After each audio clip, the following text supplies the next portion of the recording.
What's up, everyone? Welcome back to Cinema Essentials.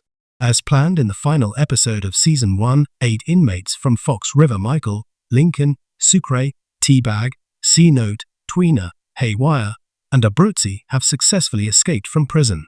The episode is titled Manhunt because FBI Agent Mahone and his team are tracking down these 8 Fox River escapees. When law enforcement searches for and captures criminals who have committed crimes, they use the term manhunt to describe this process.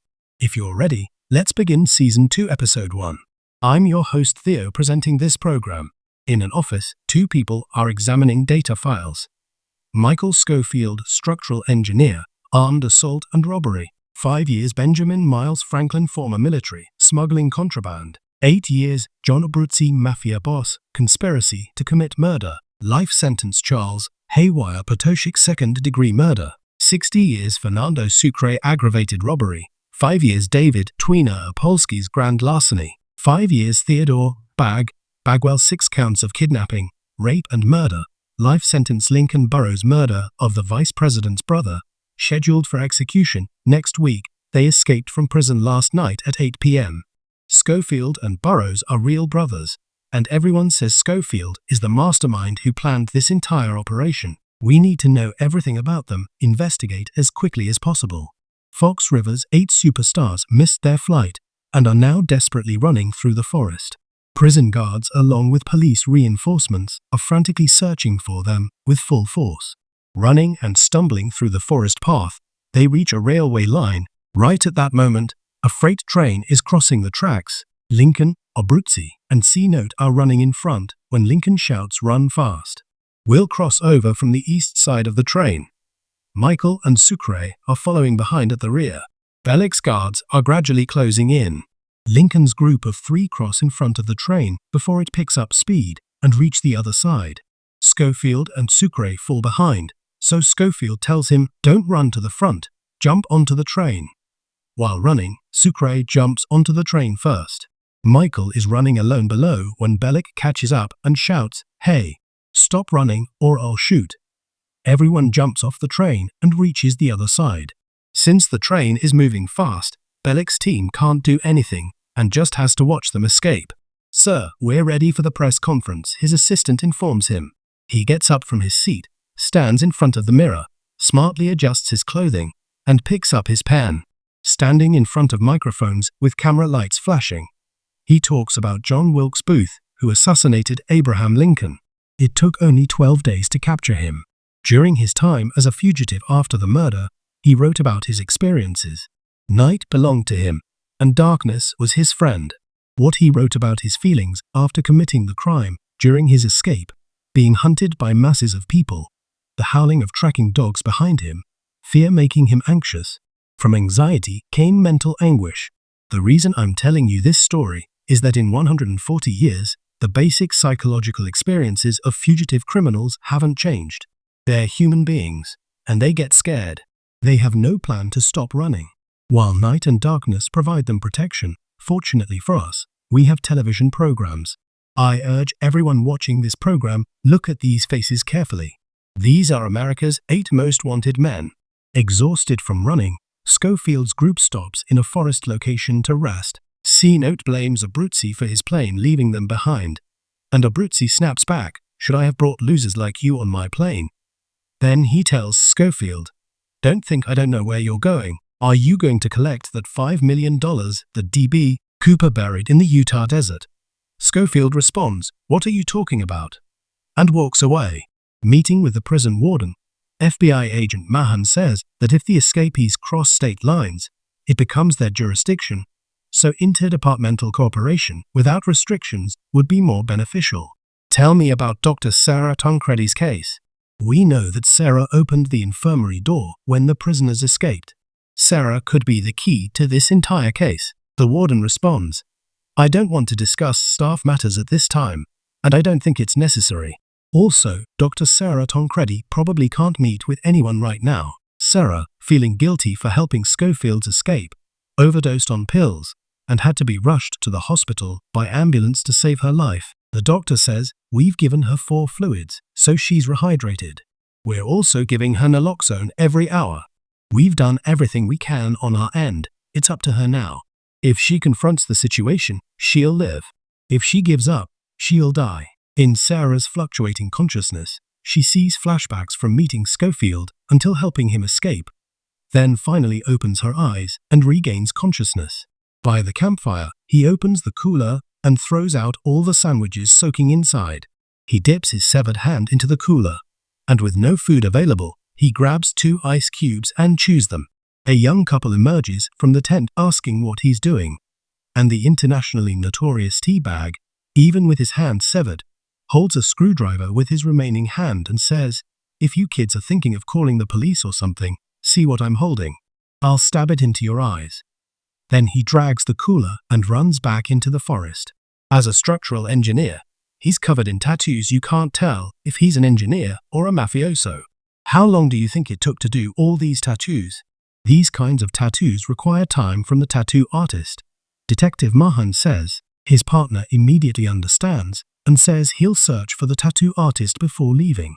Detective Mahone calls over a passing Bellick and says, "The way you're acting, it'll be hard to cooperate. Using press conferences as a weapon can help us catch them faster than chasing with dogs. With your traditional sledgehammer methods, Scofield's team will always be one step ahead." Bellick, bitter from being beaten by prisoners in jail, responds, "You FBI guys aren't needed. If you don't believe we can do it, just watch." At the house in Blackfoot, Montana, Veronica arrives and carefully searches Terrence Stedman for weapons, then takes photos with a camera she brought to prove Terrence is still alive. She continues, "How can you sit so calmly when an innocent person is about to be executed? I didn't choose to kill Lincoln. You won't understand this whole situation. I'm also a prisoner now. I can't go anywhere. I'm a real prisoner. Since you entered this house, you've become a prisoner too. Did you notice there are no guards anywhere in the house? All the doors can only be opened from outside. All the glass in the house is 2-inch thick bulletproof glass." Veronica doesn't believe what Terrence says, so she goes to try opening the door and finds she absolutely cannot open it from inside. Terrence stands up straight and says, "You can't get out of this house, girl," leaving Veronica speechless. Escaping from the forest, the 2 brothers sit in a rest area by the riverbank. Lincoln says they need to eliminate these guys to break contact. That's impossible. These guys know about Utah. If they get caught, the FBI will know where we're going. So while we're in Utah, they need to stay free too. Cooper would have lied about the money before, but at life's final moment, there's no point lying. "After we get that money, we'll cross to Mexico, then take buses to Panama," Michael explains. "I'll open a scuba diving shop, sleep in a hammock, and live peacefully," he says. Lincoln responds, "With police and FBI across the nation hunting us, I don't think we'll reach Utah.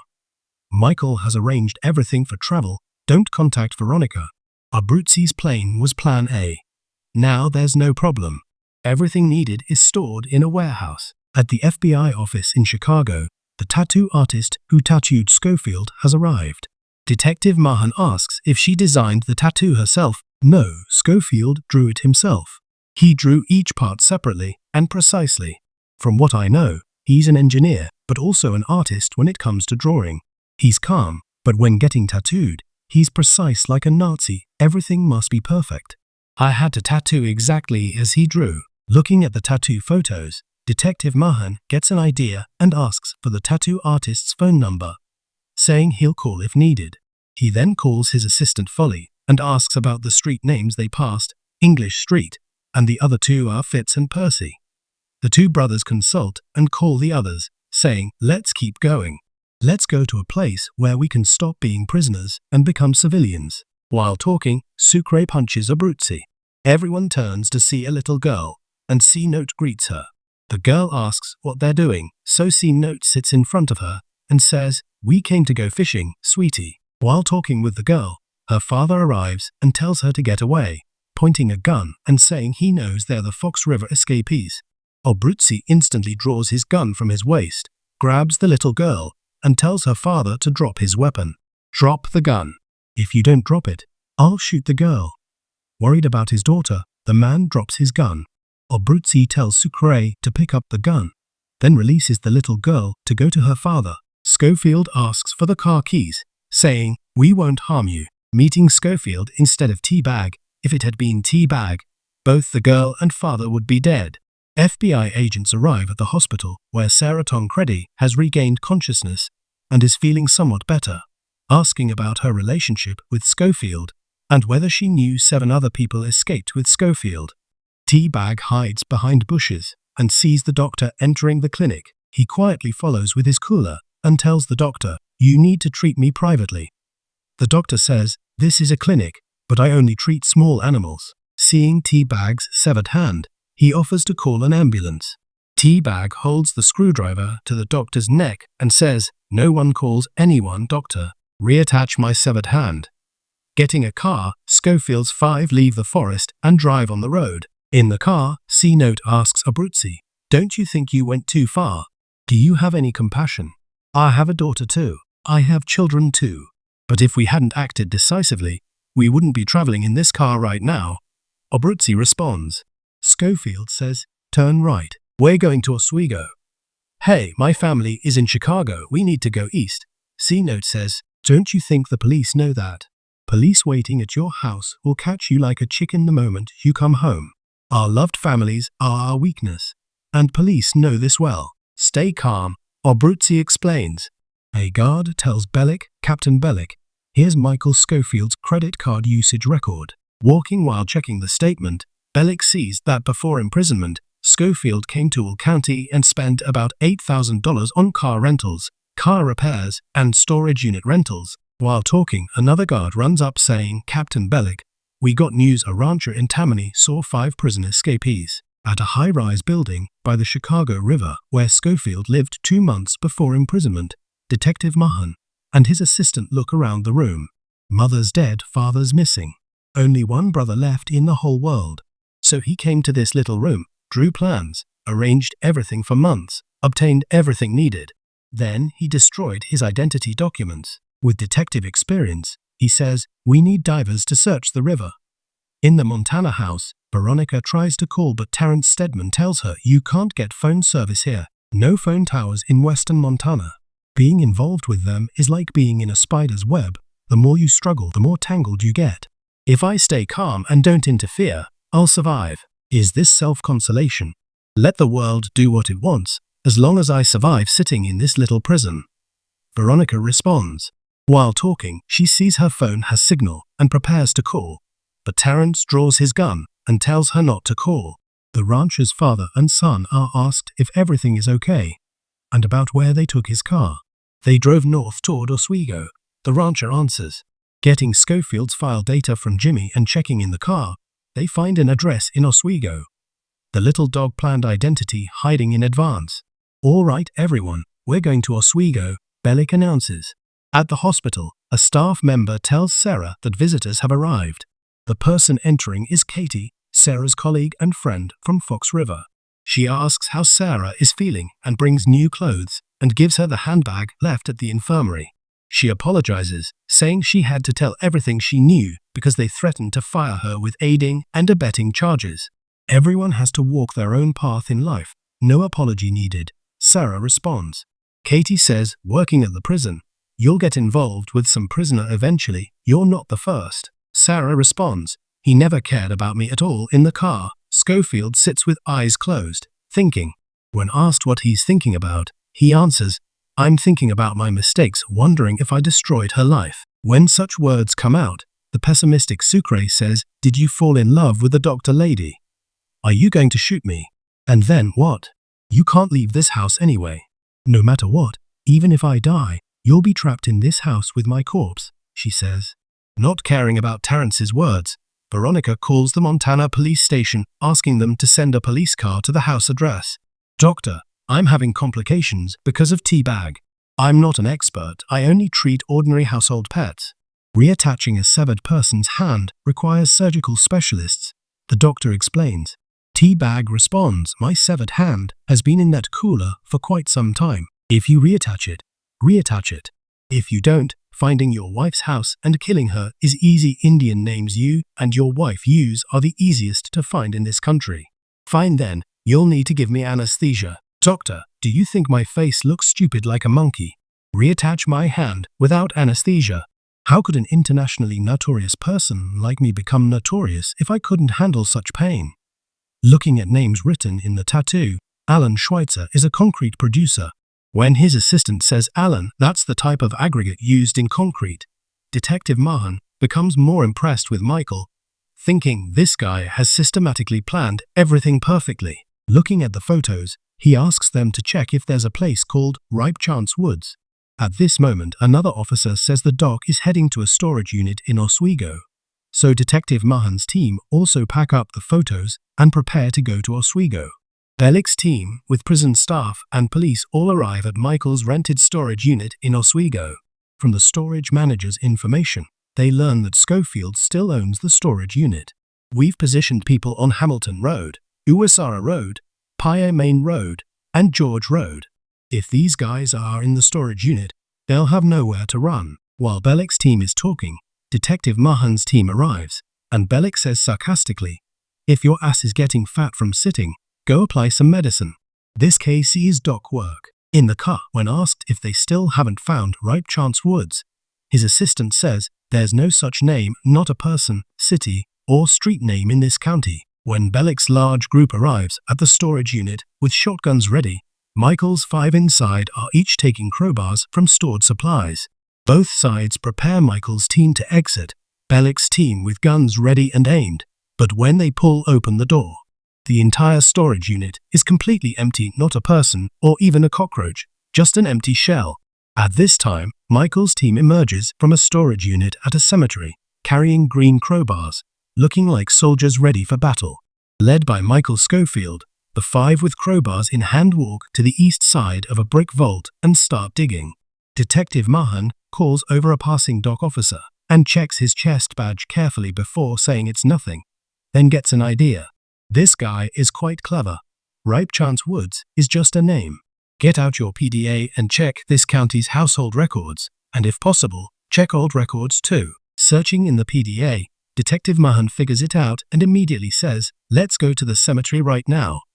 Taking turns digging, they soon reach the grave depth and pull up bags of clothes that Scofield had buried. Scofield says, "Clothes for a week for us 2 brothers, but you all can wear them too."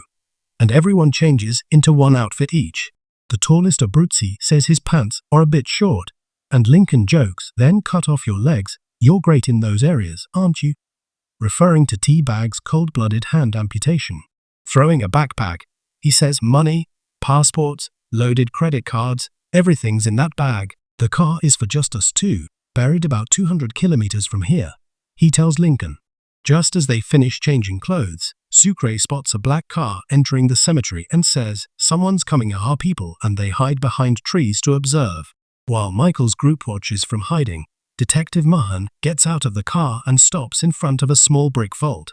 It's exactly the brick vault of Ripe Chance Woods where Michael's team dug for clothes. Michael stares intently at the detective while the detective takes a pill from his pocket, and just then sees Michael's team escaping, so he draws his gun and chases after them. Crossing the railway to reach the city, with many people around, it becomes difficult to find Michael's team in ordinary clothes, pretending to be normal people. When a boy grabs Michael's hand and asks what time it is, Michael gets startled and says he doesn't have a watch. In Terrence Stedman's house, Veronica urges him to go outside and solve everything, but the frightened Terrence desperately refuses. Getting phone service, Lincoln calls Veronica saying they're okay, but she says, "I found Terrence Stedman. I'm with him now. Stop running and surrender." Hearing what sounds like police arriving, Veronica in the house tells them to come in. Unfortunately, luck isn't on their side. They're not police, but company men. It's too late for Veronica to realize they're not police. A company man draws his ready gun and fires 3 precise shots. Lincoln hears everything, the conversation and gunshots through the phone, and can only sit down and cry helplessly. After going everywhere with all his ability and intelligence for the truth, Veronica, who found Terrence Stedman alive in Montana, is killed. Witnessing the murder of a young woman trying to expose the truth right before his eyes, we'll have to wait and see what Terrence Stedman decides to do. In the clinic, reading a book while pulling something from the handbag, Sarah finds the origami bird that Michael left for her, along with a note saying, "There's a new plan to fix everything that went wrong. Sarah looks at the dots and contemplates. Returning to FBI headquarters, Detective Mahone says the escapee slipped away. But don't worry, we have all of Scofield's tattoo images. Scofield hid everything in his tattoos, the prison break, where to go, how to cover tracks, everything systematically planned step by step.